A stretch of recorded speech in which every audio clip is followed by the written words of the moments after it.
To Maryland Democratic Congressman John Delaney, who joins us right now, already running for President of the United States on the Democratic ticket. Congressman, very good to have you. Thank you for taking the time. Nice to be here with you, Neil. What do you think of what you've seen of this tax measure? Well, unfortunately, this is not really a tax reform proposal. It's really just a tax cut proposal. And that's probably the most disappointing thing to my mind, which is the lack of details. There's a lot of discussion of the various kind of tax reductions or tax cuts that are going to be in the proposal, but no discussion at all about how we'll pay for that or any kind of the reforms that a lot of us have looked for in comprehensive tax reform. I'm also very disappointed that there's no infrastructure included in it, because I think you can't do infrastructure unless you do it as part of tax reform, almost definitionally. So I'm very disappointed about that. I'm disappointed that there isn't something like the earned income tax credit in it, which is something that both parties agree is an incredibly successful kind of tax credit program for working class Americans. It encourages them to work. If they added that in, Congressman, would you be more enticed? Because that's been kicked around about an earned income tax credit. Yeah, well, so I think the things that Democrats are looking for in tax reform are things like earned income tax credit. We'd like to see the corporate rate come down as well, but we'd like to see it paid for by eliminating deductions so that it's fiscally responsible. We'd like to fix the international system, which is probably the worst part of our tax code right now. But we've worked, and Republicans have worked with me. I've got 40 Democrats, 40 Republicans that want to fix the international tax system and pair it with infrastructure investment. So I think some of those features would need to be in this proposal for Democrats to really give it any serious consideration. All right. Now, I know you were one of the early ones to eye the White House for 2020. Yes. A lot of people, wanted to know a little bit more about you. Obviously, Sure. I suspect Congressman is going to be a very crowded field. A lot Indeed. of the better known, bigger names could be in there, but you could surprise folks. A fellow named Jimmy Carter certainly did that. But how do you differentiate yourself from a party that seems to rally around a lot more government, or some of the principal players like Elizabeth Warren or Joe Biden or Bernie Sanders, who want a single-payer system, for example, or a lot more infrastructure spending, a lot more spending? A party that in the past has not really been too concerned about piling up debt is now. How do you adjust that, and how do you differentiate yourself from that crowd? Well, I differentiate myself from anyone who's looking at running by being the candidate who actually wants to bring the country together. I think the problem with politics right now, Neil, is we spend all of our time talking about the things we don't agree on.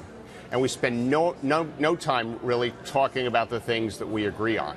And I think that's one of the big problems with politics these days. The other thing that's not happening is no one is focused on the future. And the world's changing very rapidly. You know this from your coverage of what's happening in business, technology, automation, machine learning. It's changing society, work, jobs, how we use our resources, demographics. No discussion of that in politics. And for the last several decades, we've seen very significant changes in our economy that has hurt a very large percentage of our country. And we haven't done anything to make a difference against those problems. So the problem with government right now is we actually don't do anything. And the reason we don't do anything is because we don't focus on the things we agree on. We only focus on the things we don't agree on. And I want to be the candidate that actually starts focusing on the things that the American people broadly agree on. It's interesting because the rap that a lot of Democrats get in the investment community, Congressman, is that they don't like, the investment community, and they don't really like rich people. And hence, anytime tax cuts come up, they always argue they're boons for the rich, even though you go back and forth and argue the rich pay a lot of the taxes. I'm not an apologist for either group, but we play the same old game. And I'm wondering how, as president, you would change that. Well, listen, I think it comes down, once again, to kind of focusing on the facts. I come from the private sector. My parents didn't go to college. My dad was a construction worker. But because of a good education, I was able to become an entrepreneur. I started 2 companies and took them public on the New York Stock Exchange. In 1996, I was the youngest CEO on the New York Stock Exchange at the time. So I'm a huge believer in the power of the private markets. It's a miraculous innovation machine that has fundamentally changed our economy and the world for the good. But that doesn't mean there's not a role for the government to set the rules of the road and take care of those that are left behind. If you believe in capitalism, which I do, you have to understand that capitalism also can be destructive. And that's where government comes in, to make sure that we're setting the right goals for the free market economy and also doing things specifically to take care of those who've been left behind. But do you think the government has done too much in that regard? No. So when the president comes up with a plan, for example, cut corporate taxes and regulations? Do you think he's going too far? Listen, I think simplifying the tax code makes sense. I think we have a tremendous number of duplicative regulations in this country, so I think streamlining regulations makes sense.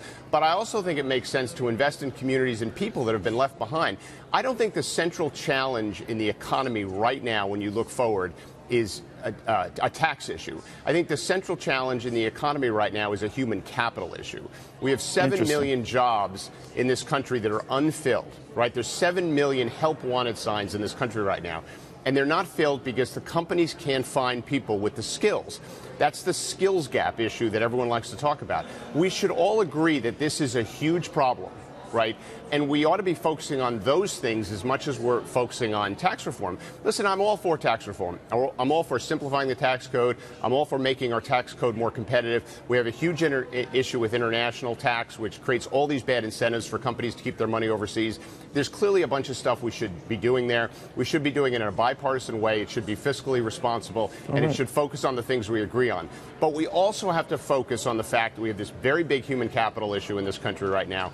And right now, 60% of the kids under 18 in this country are in counties where there's no evidence of upward mobility. And that gets to in my mind, what this country is really built on, which is the notion of the American dream.